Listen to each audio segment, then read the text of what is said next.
Jam Vishnupad Paramamsa Parajikacharya Astrotarsata Shishimad, His Divine Grace A.C. Bhaktivedanta Swami Prabhupada Ki Jai. Jam Vishnupad Paramamsa Parajikacharya Astrotarsata Shishimad, Shringa Guru Srila Bhakti Siddhanta Saraswati Goswami Maharaj Ki Jai. Ananti Koti Vaishnavinda Ki Jai. ISKCON BBT Founder Acharya Srila Prabhupada Ki Jai. Namacharya Srila Haridas Thakur Ki Jai. Premsikaho Shri Krishna Chaitanya Prabhu Nityananda Shri Advaita Gadadhar Srivasadi Gaur Bhaktavinda Ki Jai. Shri Shri Radha Krishna Gopi Gopinath Shyamakund Radhakund Giri Govardhan Ki Jai. Vrindavan Dham Ki Jai. Mayapur Dham Ki Jai. Navadvip Dham Ki Jai. Tulsi Devi Bhakti Devi Ki Jai. Jamunamaya Gangamaya Ki Jai. Srimad Bhagavatam Ki Jai. New Dwarka Dham Ki Jai. Their Divine Lordships Shri Shri Rukmini Dwarkadish Ki Jai. Their Divine Lordship Shri Shri Jagannath Baladev Shrimati Subhadra Ki Jai. Their Divine Lordship Shri Shri Gornitai Ki Jai. Hare Krishna Mahamantra Ki Jai. Harinam Sankirtan Yagya Ki Jai. Transcendental Book Distribution Ki Jai. Rath Ki Jai. Gaur Premananda Haribo. All glories shall assemble devotees Hare Krishna. All glories shall assemble devotees Hare Krishna. All glories shall assemble devotees Hare Krishna. All glories to Sri Sri Guru and Sri Gauranga. All glories to Srila Prabhupada Ki Jai. Hare Krishna. Is the sound coming out? Okay. All right. Thank you. Om Namo Bhagavate Vasudevaya.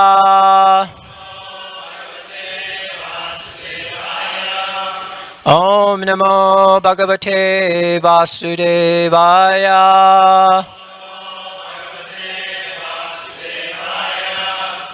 Om Namo Bhagavate Vasudevaya.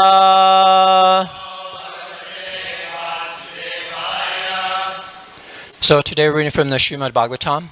This is the first canto, chapter 9, the passing away of Bhishma Dev in the presence of Lord Krishna. We're in text number 8. Anye cha munayo Brahman. Anye cha munayo Brahman. Pamaratadayo Mala. Pamaratadayo mlala. Sorry. Sisyar Upeta Ajagmu. Sishar Upetya Ajagmu. Kashyapan Girasadaya. Kashyapan Girasadaya.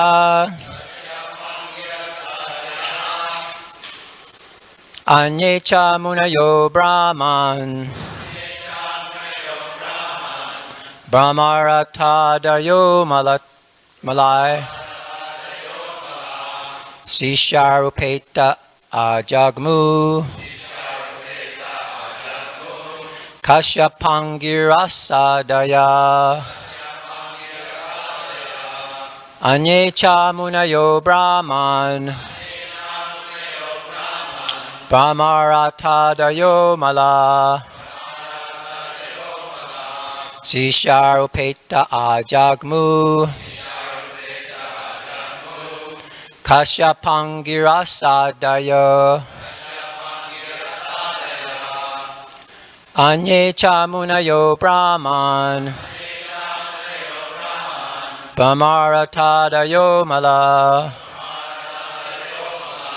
Sisharupeta Ajagmu. Kashyapangirasadaya.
Sadayogana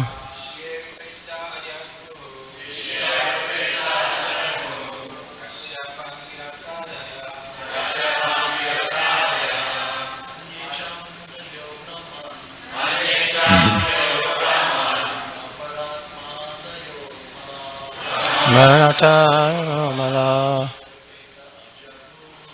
Jagata Matmu Shapamaya Shakalya Nichamunayo Brahman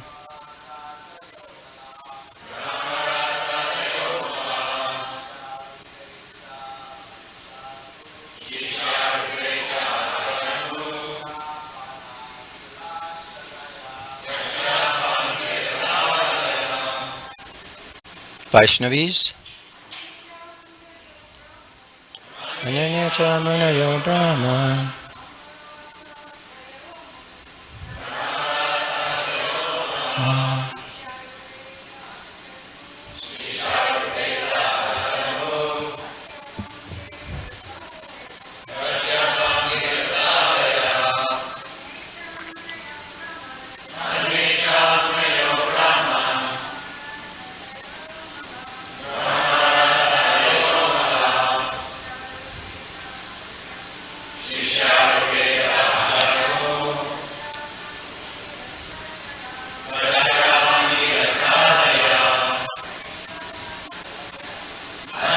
Chamunayo Brahman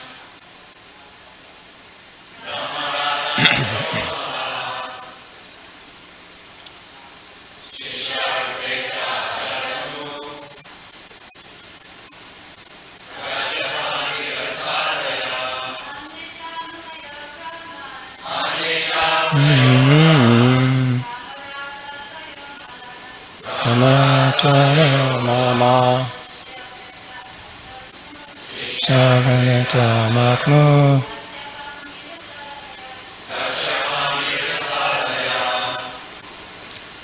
Anye many others Cha also Munaya sages Brahman O Brahmanas Brahmarata Sukadev Goswami Adaya and such others Amala completely purified Sisha by the disciples Upeta accompanied Ajagmu arrived Kashyapa Angirasa Angiras Adaya others translation and many others like Sukadev Goswami and other purified souls Kashyapa and Angirasa and others all accompanied by their respective disciples arrived there. Please repeat. And many others like Sukadev Goswami and other purified souls Kashyapa and Angirasa and others all accompanied by their respective disciples arrived there. Purport. Sukadev Goswami, Brahmarata, the famous son and disciple of Sri Vyasadeva, who taught him first the Mahabharata and then Srimad Bhagavatam. Sukadev Goswami recited 1,500,000 verses of the Mahabharata in the councils of the Gandharvas, Yakshas, and Rakshasas. And he recited Srimad Bhagavatam for the first time in the presence of Maharaj Parikshit. It's interesting in the previous purport, it's described how this, I think his name was Asita, he described the Mahabharata, Asita. he explained to his father 1,500,000 verses of the Mahabharata. So, I was wondering maybe there's some different ones. So anyway, that's just something I noticed. He thoroughly studied all the Vedic literatures from his great father. Thus he was completely purified soul by dint of his extensive knowledge in the principles of religion. From Mahabharata, Sabha Parva 411, it is understood that he was also present in the royal assembly of Maharaj Yudhishthir and at the fasting of Maharaj Parikshit. As a bona fide disciple of Sri Vyasadeva, he inquired from his father very extensively about religious principles and spiritual values. And his great father also satisfied him by teaching him the yoga system by which one can attain the spiritual kingdom, the difference between fruitive work and empiric knowledge, the ways and means of attaining spiritual realization, the 4 ashrams, namely the student life, the householder life, the retired life, and the renounced life. The sublime position of the Supreme Personality of Godhead, the process of seeing him face to face, the bona fide candidate for receiving knowledge, the consideration of the 5 elements, the unique position of intelligence, the consciousness of the material nature and the living entity, the symptoms of the self-realized soul, the working principles of the material body, the symptoms of the influential modes of nature, the tree of perpetual desire, and psychic activities. Wow. What a vast amount of knowledge. Sometimes he went to the sun planet with the permission of his father and Naradaji. Descriptions of his travel in space are given in the Shanti Parva of the Mahabharata 332. At last he attained the transcendental realm. He is known by different names like Araneya, Arunisuta, Vyasaki, and Vyasatmaja. So now Kashyapa. Kashyapa was one of the Prajapatis, the son of Marichi, and one of the sons-in-law of Prajapati Daksha. He is the father of the gigantic bird Garuda, who was given elephants and tortoises as edibles. He married 13 daughters of Prajapati Daksha, and their names are Aditi, Diti, Danu, Kasta, Arishta, Sarasa, La, Muni, Krodavasa, Tamra, Sarabi, Sarama, and Timi. He begot many children, both demigods and demons, by those wives. From his first wife, Aditi, all the 12 Adityas were born. One of them is Vamana, the incarnation of Godhead. This great sage, Kashyapa, was also present at the time of Arjuna's birth. He received a presentation of the whole world from Parshuram, and later on he asked Parshuram to go out of the world. His other name is Aristanemi. He lives on the northern side of the universe. So now Angirasa. He is the son of Maharaj Angira and is known as Brihaspati, the priest of the demigods. It is said that Dronacharya was his partial incarnation. Sukracharya was the spiritual master of the demons, and Brihaspati challenged him. His son is Kacha, and he delivered the fire weapon first to Bharadraj Muni. He begot 6 sons, like the fire god, by his wife Chandramasi, one of the reputed stars.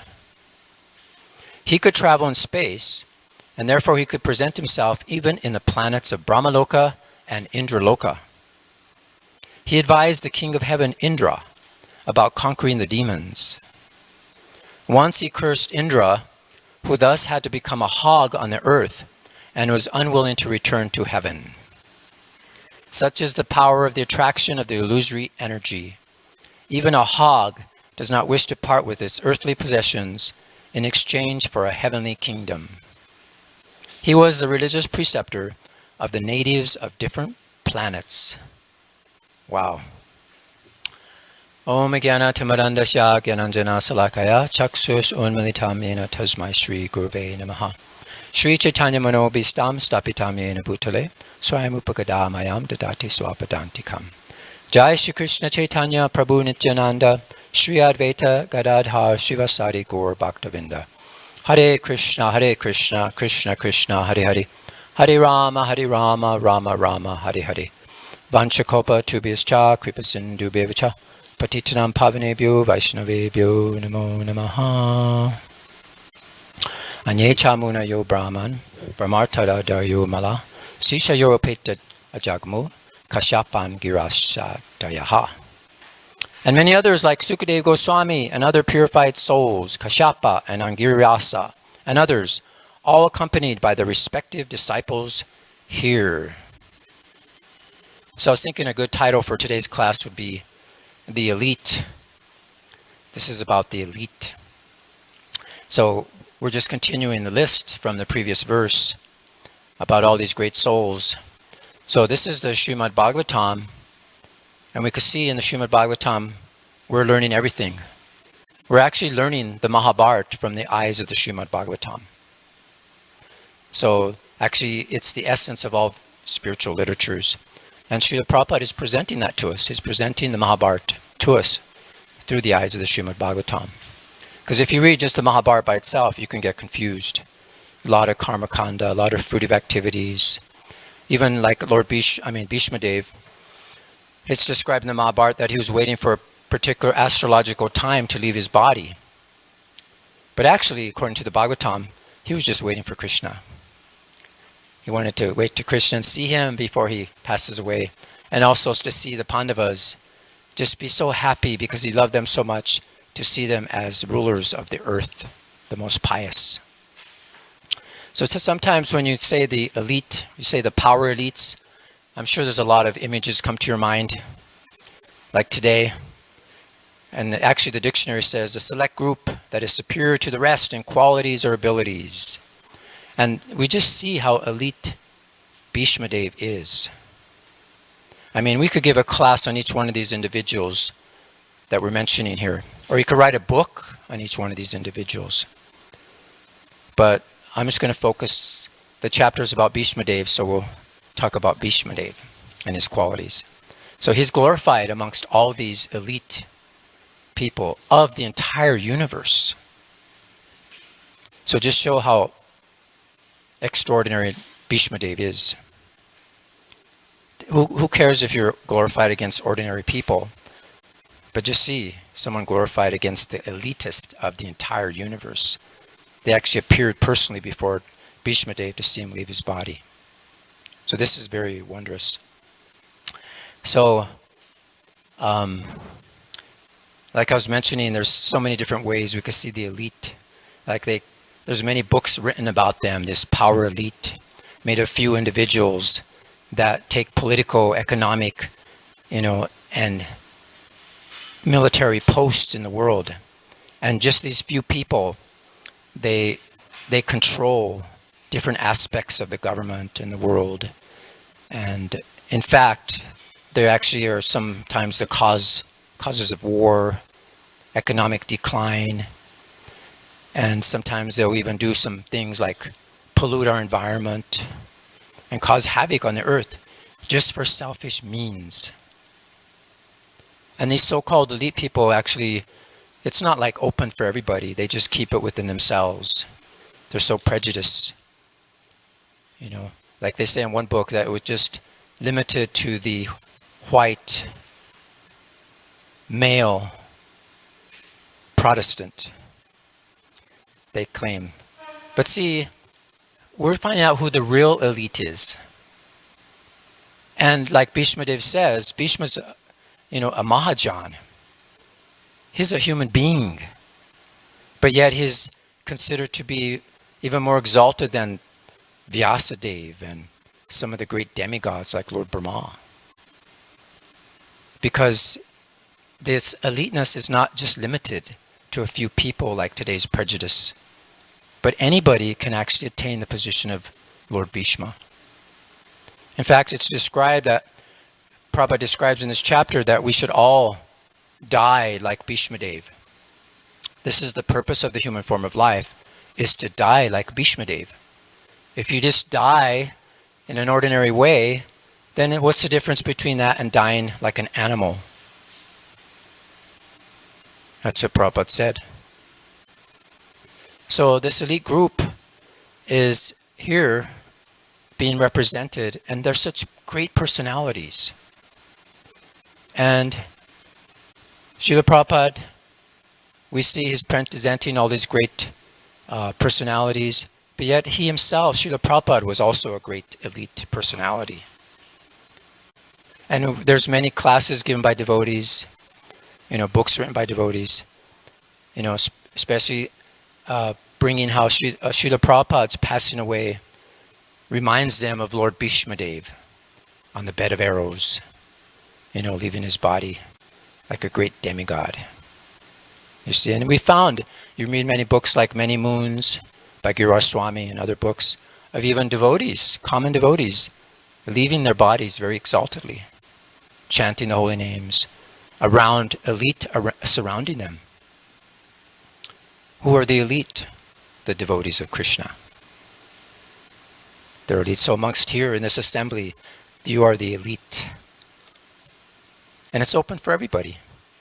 Anybody can come and attain the position of Lord Bhishma Dev. So this is what the elite, and then we can analyze Lord Bhishma Dev's life. It was so nicely described.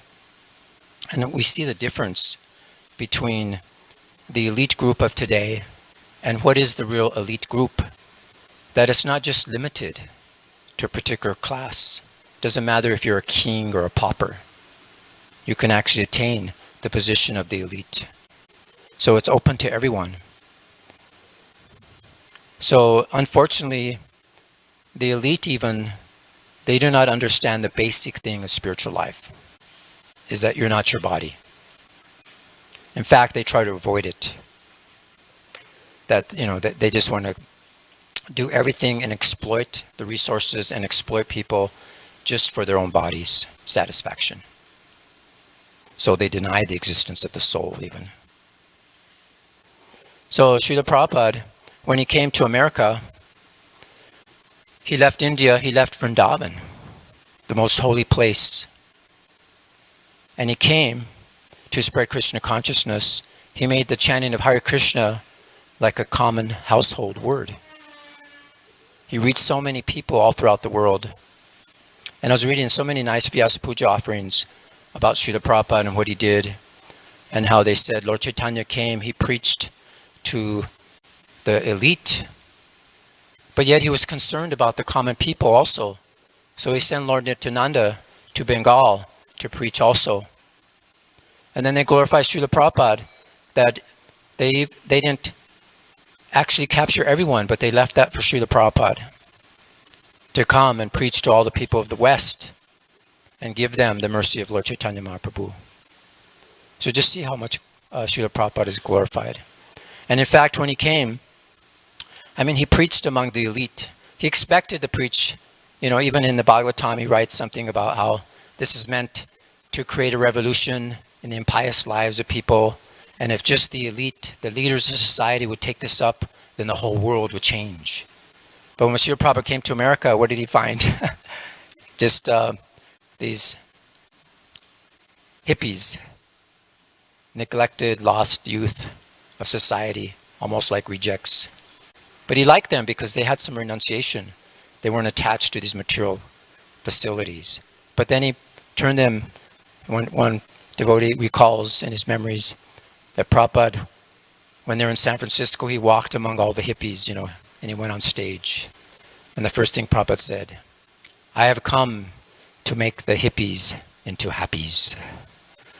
So he did that. So but he did actually preach amongst the elite also. Srila Prabhupada is so expert.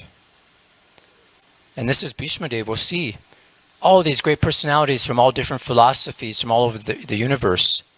And Bhishma Dev was able to preach to them very nicely and understand in sweet words in so many different ways. And the same thing Srila Prabhupada did.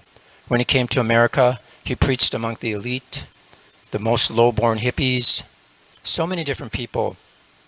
The religionists, he came, governments, churches, all these people actually praised him. And they written books about it. And then what happened is Srila Prabhupada returned to India, and it was so nice that he left India with only 5 rupees or whatever, $5 worth of Indian currency. But then when he returned, he came back. Just in 5 years, he brought 30 of his Western disciples. He brought 100,000 books. And he brought this so much amazing success story of Western spiritualism. So India themselves have given up their own culture practically. And Srila Prabhupada had to leave and bring it back and reintroduce it. Because what great people do, common men follow. So everybody thought the elite, the Americans, were great. So Srila Prabhupada came and actually showed the elite, so-called elite, what is really elite. And then he came back to India and also brought back the culture. It was so nice. So this shows that even the religionists, the priests, the government people, all of them, the elite of America, they took up Krishna consciousness and they really glorified Srila Prabhupada.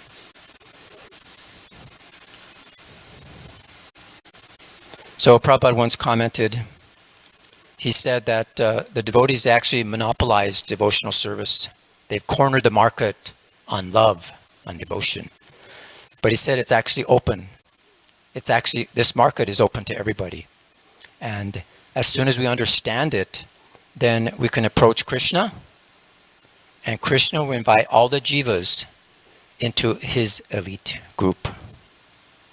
So that's our goal, is we want to enter Krishna's elite group. And it's open to everybody. And this is what Srila Prabhupada did. He came and opened the market like that. And Krishna, he wants everybody to join his elite group. And all we have to do is take up devotional service, take up this love. And this is a great art that we'll see that Bhishma Dev, one of his greatest accomplishments was his instructions in this chapter. But it's very touched upon and summarized by Srila Prabhupada, and he had the genius to do that.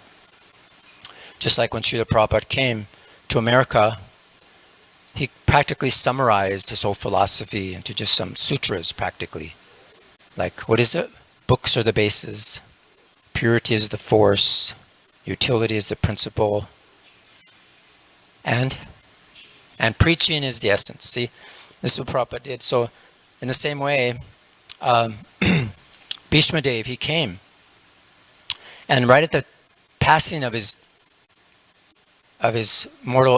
life from this planet, he recorded these instructions on how managers and rulers should rule. This is so important. And actually, Krishna Dharma commented that I think his book is about 1,000 pages. He said if he'd included all of Bhishma's teachings, I think they call it the Shanti Parva or something. Bhishma Parva, yeah. So his book would have been 3 times bigger. So that would have been an extra 2,000 pages just on Bhishma's teachings. So we see at the same time, Srila Prabhupada, when he was passing away, he was translating Srimad Bhagavatam. And he was like on a bed of arrows. His nerves were exposed, and it's described that your whole body is like on fire. And Bhishma Dev, they approached him for instruction. And, you shouldn't approach somebody that's dying with arrows in their body. It said that a kid couldn't even put his finger between the arrows, that it was, so painful. But yet Krishna wanted to glorify him, because a devotee is always clear-headed no matter what position is in, and is always ready to preach. And this was Bhishma Dev. And Srila Prabhupada also. To the last breath, Prabhupada said, I want to fight to the last breath. So this is the preaching. So just like Bhishma Dev he was such a great hero, he used so many different weapons and so expert for killing the enemies. So Srila Prabhupada he was like a great hero also. And he used the arrows of his words. Like we were talking about yesterday, the Shastra and the Shastra, the weapons. Shastra, also another meaning is weapon. So in Kali Yuga, this is the weapon, is the words, transcendental words of the spiritual master, of the Vedas, of Krishna. Spreading the mission of Krishna, the desires of Krishna. This is the weapons that we use. So Prabhupada said, I want to fight to my last breath.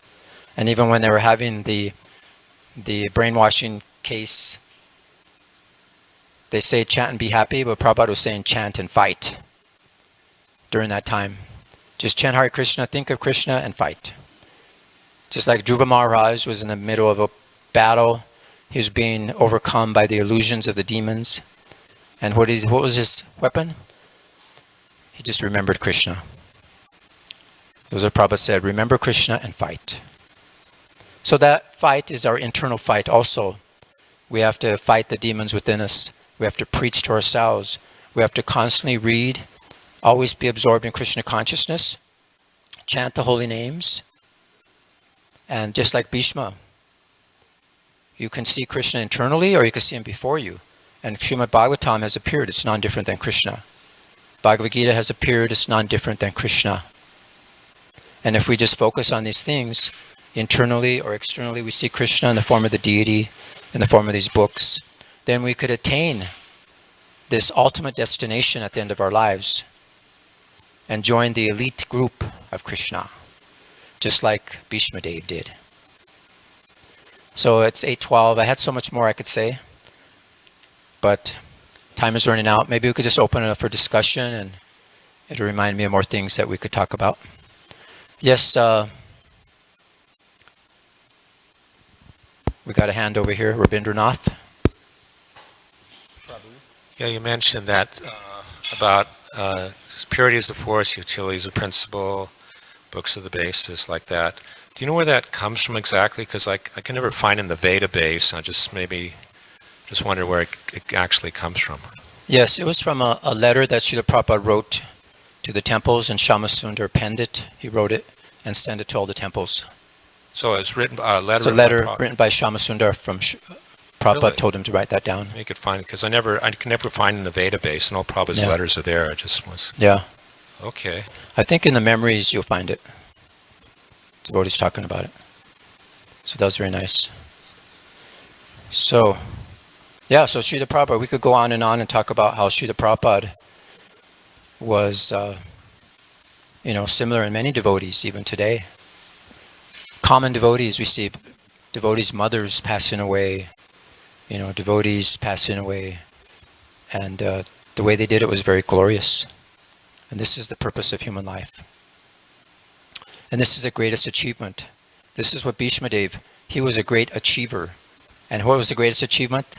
At the last point of his life, he saw Krishna before him, and he was assembled by all the elite Vaishnavas, devotees in the universe.